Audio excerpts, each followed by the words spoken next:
महाराणा प्रताप सेना द्वारा ठंडी सड़क स्थित गरुड़ होटल के सभागार में महाराणा प्रताप की जयंती मनाई गई। सर्वप्रथम महाराणा प्रताप के चित्र पर दीप प्रज्वलन कर श्रद्धांजलि अर्पित की गई। इसके बाद महाराणा प्रताप के व्यक्तित्व व कृतित्व पर प्रकाश डालते हुए उनके पद चिन्ह पर चलने का संकल्प दिलाया। अध्यक्षता प्रभु नारायण पांडे प्रेमी व संचालन अनिल सिंह ने किया।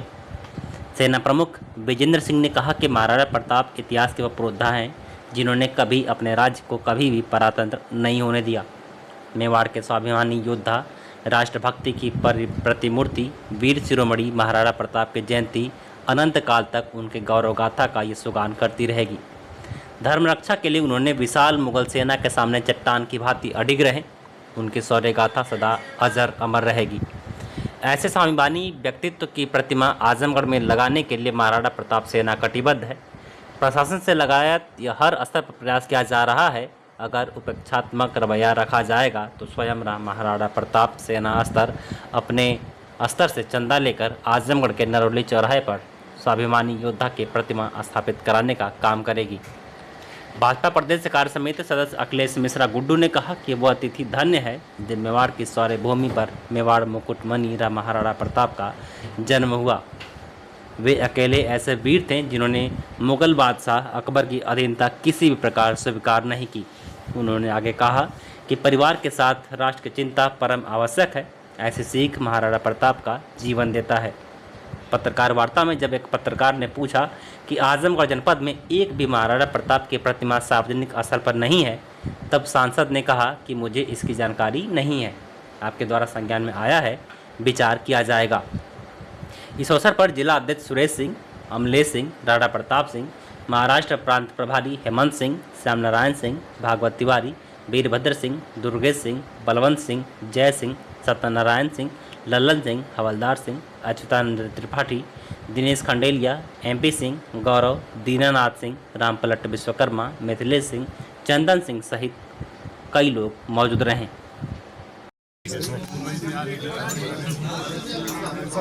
महाराणा प्रताप की जयंती मनाई, किस तरह से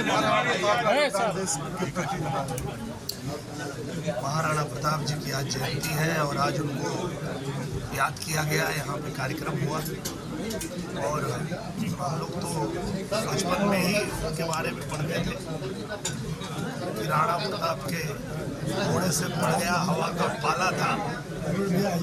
तो महाराणा प्रताप जी को बच्चा बच्चा पढ़ता है और उनको याद करता है, उनकी वीरता को याद करता है। और आज महाराणा प्रताप सेना जो है उन्होंने भी संकल्प लिया कि हम लोग जो है प्रधानमंत्री नरेंद्र मोदी जी फिर से प्रधानमंत्री बनाने के लिए यहाँ अपनी मेहनत कर रहे हैं, प्रयास कर रहे हैं और सब लोग मिल करके और आजमगढ़ में भी कमल खिलाने का संकल्प लिए। आप जनता के बीच जा रहे हैं सांसद जी और लगातार चुनावी सरगर्मियां बढ़ रही हैं, किस तरह का रुझान मिल रहा है जनता से? बहुत अच्छा मिल रहा है और जनता पूरी तरह तैयार है।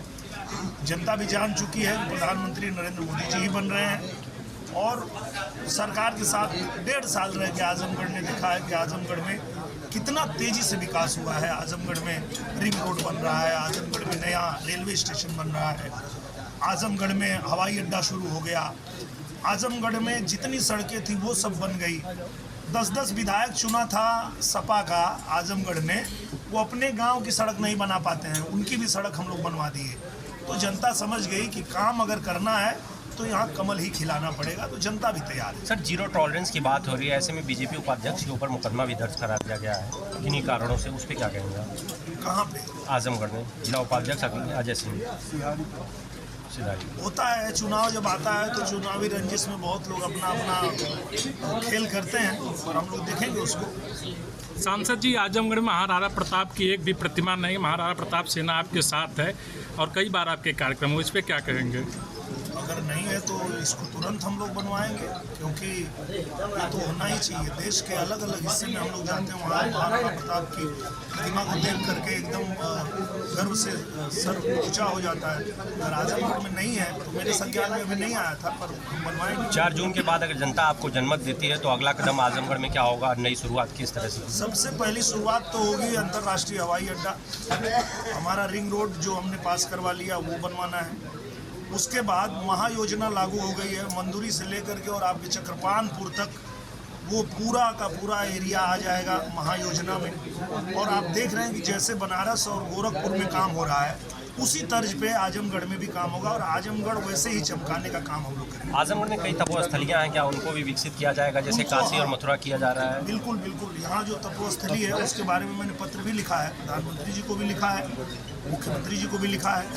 तो आने वाले समय में आप देखेंगे कि ये जितने धाम हैं उन धामों को हम लोग चमकाने का काम करेंगे। अभी हमारे A.K. शर्मा जी माननीय मुख्यमंत्री जी आए थे, तो उनसे भी मैंने निवेदन किया था कि भैरव बाबा धाम और काशी विश्वनाथ धाम और गोरखनाथ धाम, ये अगर कॉरिडोर बन जाएगा तो मैं तो निवेदन करूंगा ही, चूँकि वो बहुत करीबी हैं प्रधानमंत्री जी के, तो मैंने उनसे निवेदन किया कि हम दोनों चलेंगे तो ये काम जल्दी से पास हो जाएगा। तो उन्होंने कहा कि ठीक है, चुनाव बाद हम चलेंगे। जीत के बाद सौगातें ज़्यादा हैं। मुझे लगता है कि देखिए क्या है कि आजमगढ़ में आपने देखा होगा कि कोई ऐसी मांग आजमगढ़ की रही हो वो रुकी नहीं है।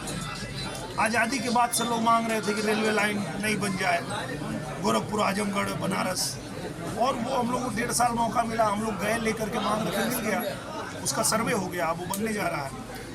जो भी मांग रखी हम लोगों ने, आजमगढ़ में विश्वविद्यालय बन गया, संगीत महाविद्यालय बन गया, आजमगढ़ में अटल आवासीय विद्यालय बन गया, यहाँ आपका जो कोटवा में कृषि विद्यालय के लिए कुछ ज़मीन की आवश्यकता थी वो भी हमने करवा दिया, वो भी बन गया, अनुसंधान बन गया।